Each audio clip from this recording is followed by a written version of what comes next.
Hello everyone. Welcome back to STES, Science, Technology, Economy, Strategy 등을 고민하는 곳입니다. 제목과 같은 두 가지 주제를 나눠보려고 합니다. US 달러 34 밀리언, 코랄술 FLNG가 가동되고 나서 6개월 동안 모잠비크 정부에 벌어준 달러가 대략 미화 3,400만 달러다. 이렇게 보도하는 기사를 제가 캡처를 했습니다. 여기에 한국 돈으로 대략 한 44억 원 되네요. 초기 단계니까 저게 본격적으로 가동되는 내년 이후에는 훨씬 더 많아지지 않겠습니까? 모잠비크 앞바다 평균 수심 한 2,000m 되는 그 심해저 그 구역이 로브마 바신이라고 하고요. 그게 이제 그 사진처럼 제 4구역 중에 코랄 에리어가 있습니다. 그게 이제 그 사진의 붉은색 거대한 선박이 삼성중공업이 거제에서 만들어서 설치한 코랄술 FLNG이고요. 여기서 생산 액화해서 저장했던 LNG를 그 옆에 조그만한 배, 저게 흰색 LNGC입니다. 저것도 사실은 어마어마한 배인데 코랄술이 너무나 크기 때문에 조그만하게 보이죠. 그 LNGC 하역하는 모습입니다. 저게 17.4만 큐빅미터급 LNG 운반선이고 배 이름은 브리티시 스폰서라고 합니다. 선주는 K-마린이라는 것이고요. 저걸 BP가 용선에서 사용하고 있습니다. 저기 지역의 가스 매장량은 대략 한 16조 큐빅피트라고 추정이 된다는 것이고 코랄술 FLNG는 연간 340만 톤 LNG 생산해서 이거 전부를 BP가 이미 다 샀다는 겁니다. 한 20년인가 그렇죠. 운영기간 동안. 그래서 BP는 아마 유럽 고객에게 판매하겠죠. 이런 구조입니다. 2022년 11월 13일 첫 화물이 출항되었다. 이렇게 이제 그 이후에 기사가 계속 나왔었는데, 그때부터 23년 5월 중순까지 6개월이죠. 순조롭게 지금 장사 잘 하고 있다 이런 뜻이고요. 모잠비크 정부가 받은 돈이 미화 3,400만 달러라는 겁니다. 이 프로젝트에 총 투입된 금액이 70억 달러 정도 됐다고 하고요. 여기에 이제 애니가 대주주로서 운영 책임자로 참여하고 있고 주요 파트너가 엑슨모빌이 있고 한국의 코가스도 지분 10% 가지고 있다는 겁니다. 그래서 지금 모잠비크 같은 아프리카 저 가난한 나라가 자기 돈 한 푼도 투자하지 않고 기술도 하나도 없는데 애니 등의 서방 자본, 한국 자본도 투입되었고요. 또 선박 기술은 한국 삼성중공업이 제공을 했습니다. 즉 서방의 돈과 기술로 저런 해상 최첨단 생산 공장을 지어서 가동을 했다는 거고 그 가동 기한 내에 앞으로 지속적으로 저런 돈이 생긴다는 겁니다. 그러니까 저런 프로젝트 2개, 3개 자꾸 자꾸 하고 싶지 않겠습니까? 그래서 모잠비크는 하려고 하죠. 빨리 하라는 겁니다. 두 번째 프로젝트도. 바다 밑에 가스는 얼마든지 있고 가스를 퍼올리는 기술은 삼성중공업이 다 제공을 해주고 있잖아요. 지금 딱 준비하고 있잖아. 일만 시키면 만들어주겠다는 거 아닙니까? 여기서 진짜 문제가 뭐겠습니까? 그 가스가 필요한 고객을 찾는 것이 되지 않겠습니까? 그래서 좋은 가격, 즉 가장 비싸게 오랫동안 사용할 고객을 찾는 거, 이게 언제나 가장 어려운 문제라고 저는 이렇게 보고 있습니다. 그래서 이것만 된다면 애니나 엑선도 언제든지 제2, 제3의 FLNG를 더 만들어서 바다에 띄우고 싶을 겁니다. 그래야지 달러가 생기는 거니까요. 그래서 삼성중공업의 6월 IR 자료 보시면은 두 번째 코랄 FLNG가 금년 중에 수주될 것 같다 이렇게 문자로 박아놨지 않습니까? 저런 표현 잘 안 하는데, 그래서 금년 중이니까 이미 상반기 지났고 그러면 하반기에 계약될 가능성 높다 이런 거 아니겠습니까? 코랄술은 2,000m 심해저를 뚫고 들어가서 가스 자체를 거기서 뽑아 올리는 거죠. 요걸 이제 정제를 해야 합니다. 불순물 딱 제거하고 거의 대부분 CH4 메탄가스로만 이렇게 정제를 해서 요걸 액체로 만들어서 그래서 이제 저장을 해 놓고 있다가 배가 오면은 그 가스 운반선에다가 하역까지 해주는 이런 구조입니다. 다시 말하면 바다에 떠서 LNG 생산도 하고 저장 창고 기능도 제공을 하고, 그래서 창고가 가득 차면은 선박에 실어주는 역할, 즉 항만 기능까지 하는 매우 복잡하고 복합적인 기능을 갖는 그런 부유식 해상 공장이라고 할 수 있는 거 아닙니까? 그러니까 저게 지금 얼마나 어마어마한 그런 그 설비겠습니까? 그리고 가장 고도한 기술이 필요한 그런 분야일 것 같습니다. 예.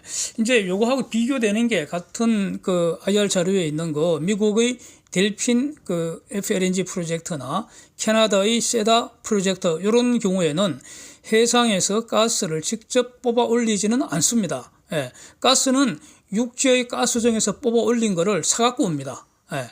예? 요게 다른 점입니다. 그래서 그 델핀을 미드스트림이라고 하고, 저기 N이나 엑슨 모빌 같은 거를 그 업스트리머다 이렇게 분류를 하고 있습니다. 그래서 육지에 있는 가스정에서 뽑아 올린 그 가스를 파이프라인을 통해서 해상까지 배달을 받은 다음에, 그래서 이 가스를 액화해서 해상의 FLNG에 저장을 해두고 있다가 선박에 하역해 주는 이런 프로젝트를 델핀과 세다 프로젝트가 지금 하고 있는 겁니다. 그래서 델핀 FLNG는 그 미국 걸프만 구역에 일단 4기의 FLNG를 순차로 건조하려고 하고 있고요. 또 추가로 2기까지, 그래서 그 계획대로 다 진행되면 모두 6기 그 FLNG가 지금 기다리고 있다 이런 뜻입니다. 그래서 제1호 FLNG가 이제 항상 여기서 이런 거 할 때 중요한 게 그 기계를 만드는 거는 오드만 떨어지면 언제든지 만들 수 있다 이 말입니다. 그러면 이제 시간이 지나면은 LNG는 생산되어서 이거 24시간 가동을 해야 되잖아요.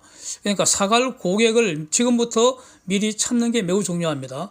최소한 10년 이상, 20년 이렇게 장기적으로 그 LNG를 사갈 고객을 확보하는 게 중요한데, 이 델핀 같은 경우에는 그러니까 이런 고객을 이미 4군데를 결정을 됐다는 것이죠. 그래서 그러면 고객한테 언제부터 LNG 공급해 주겠다고 약속을 했기 때문에 약속을 지키기 위해서, 즉 고객한테 물건을 제때 배달해 주려면은 그 생산 설비를, 공장을 지금부터 조만간 짓기 시작해야 한다는 겁니다. 그래서 그 결정이 대략 23년 중반경, 미드 2023 이렇게, 그러니까 금년 중반이니까 6월 아니면 7월 아닙니까, 중반이.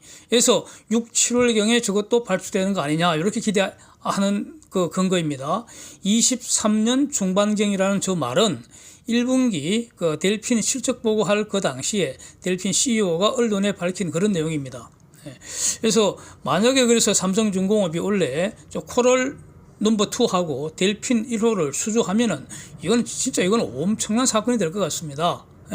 현재 글로벌 그 세계에서 가동 중인 FLNG가 4척 있다고 하잖아요.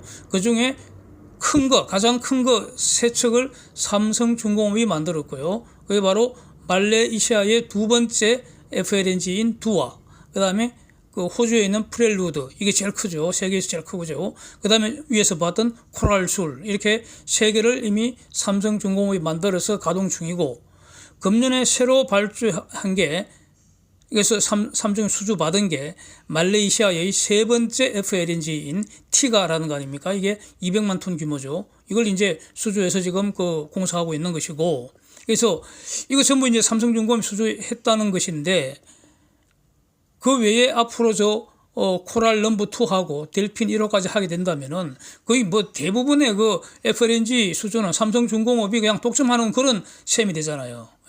다른 한 측은 한화오션이 옛날에 만들었던 말레이시아 1호 FLNG 사투입니다. 그는 120만 톤 규모로 조그만한 겁니다. 그러니까 한화오션하고는 그냥 비교가 안 되잖아요.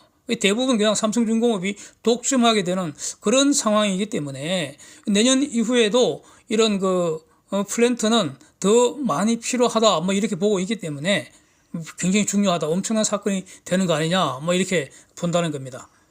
그래서 여기서 이제 모잠비크하고 카타르를 잠시 한번 비교해 보면은 둘 다 공통점인 건 뭐겠습니까? 팔 거는 가스뿐인 것 같은데, 모잠비크는 돈도 없고 기술도 없고 또 이런 프로젝트 운영할 인력도 없고, 그래서 지금 위에서 봤던 저런 식으로 지분의 10% 정도 이렇게 챙기는 그런 초보 수준인 것 같고요. 카타르는 그동안 번 돈이 있고 또 이런 분야 프로젝트를 관리할 인재도 있는 것 같습니다. 카타르에. 그러니까 이제 이 프로젝트 기획하고 운용하는 걸 어떤 주도하기 때문에 같은 가스를 팔더라도 카타르는 더 많은 수익을 챙기는 것 같습니다. 일단 이렇게 이해가 되고요. 하여튼 모잠비크도 그렇고 위에 탄자니아도 그렇고 저기 아프리카 그러니까 동부 해안, 서부 해안, 세네갈 저런 지역, 모리나가 그쪽 지역도 지금 BP 중심으로 프로젝트 진행 중에 있지 않습니까? 그래서 아프리카 에너지 잠재량이 많은 그런 국가들이 하여튼 저런 프로젝트로 하면 이제 프로젝트를 하면 이제 돈이 생기니까 달러가 생기니까 그거 잘 사용해서 빨리 제일 급한 게 아마 교육시키는 거 아니겠습니까? 글로벌 인재 양성하고 그다음에 자국이 경쟁력을 가진 산업을 부흥을 시켜서 국가가 발전하는 그런 종잣돈이 되기를 바라겠습니다. 그거 잘 활용해야 되겠죠. 그 과정에서 한국의 경험에 참고되면은 좋을 것 같습니다. 다른 사진 한번 보시면은 이제 두 번째 주제를 보려고 하는데 23년 3월 31일 기준 삼성중공업의 현재 지분 구조입니다. 1분기 사업 보고서에 공시된 자료를 근거로 제가 그림을 그렸는 것인데 발행 주식 8억 8천만 주 중에서 삼성전자 등 삼성 계열사 아닙니까? 대주주죠. 대략 한 1억 8,300만 주 정도 갖고 있고요. 요거는 거의 변동이 없을 거 아닙니까? 고정되어 있는 거죠. 이거는 유통 주식수는 아닐 거 아닙니까? 국민연금도 한 5,600만 주 가량 지금 갖고 있었다는데 조금 변동은 계속 될 테지만 지금 국민연금이 그 이후에 계속 매집을 하고 있기 때문에 그러나 어떤 대세를 결정할 정도는 아닌 것 같고 3월 31일 기준 외국인이 1억 3,400만 주 정도 가지고 있었고요. 나머지는 대략 이제 소액주주로 분류되는 일반적으로 개인이겠죠. 개인. 한 6억 3,100만 주 가량 갖고 있다. 이런 내용입니다. 그런데 6월 5일 현재 바로 현충일 전날 그때 외국인 보유는 1억 5,300만 주로 늘어나 있어서 3월 31일 이후 6월 5일까지 대략 한 1,900만 주 외국인이 지분을 늘렸다. 이런 뜻이 됩니다. 요거는 이제 팩트가 되겠죠. 그만큼 개인들이 팔았다 이렇게 봐야 할 겁니다. 그렇죠? 외국인이 산 거는 개인이 판 겁니다. 대주주 지분은 변동이 없을 거 아닙니까? 그런데 이제 여기서 조선업 슈퍼사이클을 다시 한번 생각해 보자 이겁니다. 이거 간단하게 말하면은 앞으로 조선업종 업황이 점점 더 좋아진다 이거 아닙니까? 매출과 이익이 점점 더 좋아진다. 즉 매출과 이익이 우상향하게 된다 이거 아닙니까? 그러면 주가는 매출과 수익을 반영하기 때문에 주가도 앞으로 우상향할 수밖에 없다. 이런 거 아닙니까? 이렇게 되면은 이럴 경우에 삼성중공업 주식은 롱플레이를 해야 됩니까? 숏플레이를 해야 됩니까? 당연히 롱플레이를 해야 합니다. 그렇죠? 사서 보유하는 것이 최고의 전략이 된다. 저는 이렇게 정의를 하고 있습니다. 이게 바로 전형적인 기본적인 투자 전략 바이 앤드 홀드 스트래티지입니다. 이거를 외국인이 구사할 것으로 저는 보고 있습니다. 그렇게 보고 있습니다. 그래서 이런 슈퍼사이클이 대략 한 5년 이상 만약에 지속된다면 5년 더 갈 것 같은데 그러면 경험칙상 외국인들은 지속적으로 매집을 한다. 지분을 계속 늘려나간다 이겁니다. 그러면은 외국인이 사기 위해서는 팔 사람은 누굽니까? 개인들밖에 없습니다. 개인이 파는 만큼 외국인이 살 수 있는 이런 구조라고 봅니다. 단순하게 보면은 개인이 팔려고 약간 올려서 매도 호가에 걸어 놓으면은 외국인은 그거 흥정 안 합니다. 달라는 대로 값주고 사버린다는 겁니다. 그리고 나서 홀드 해버리는 겁니다. 그게 바로 바이 앤 홀드 전략입니다. 그래서 오늘의 고점은 내일의 저점이 된다. 이런 겁니다. 오르락 내리락 하겠지만 기본적으로 이렇게 된다. 이런 뜻입니다. 그래서 제가 그림을 한 장 더 그렸다는 겁니다. 왼쪽 위에 있는 게 3월 31일자 지분 구조이고요. 오른쪽 밑에 있는 거는 언젠가 지분 구조입니다. 언젠가 지분 구조, someday. 장래 언젠가 지분 구조입니다. 소액주주 보유량은 현재의 6억 3,100만 주에서 언젠가는 3억 3,100만 주가 되지 않겠나. 외국인 지분은 현재의 1억 5,300만 주가 언젠가 4억 5,300만 주가 되지 않겠나. 그런 그림입니다. 지금부터 조선업 슈퍼사이클이 돌아가는 것이 맞다면 언젠가는 저런 지분 구조 될 수밖에 없다, 이렇게 본다는 겁니다. 그래서 지난번 2007년인가요? 뭐 그쯤 조선업 슈퍼사이클일 때, 그때 삼성중공업에 대한 외국인 지분율 가장 높은 때가 45%가량까지 갔다고 여러 번 말씀드렸지 않습니까? 다른 종목도 다 비슷하다는 겁니다. 언젠가는 또 이렇게 저렇게 될 거라는 겁니다. 주가는 그동안 우상향해야 한다, 이런 겁니다. 왜 그렇겠습니까? 외국인들은 지속적으로 지분을 축적을 해가기 때문입니다.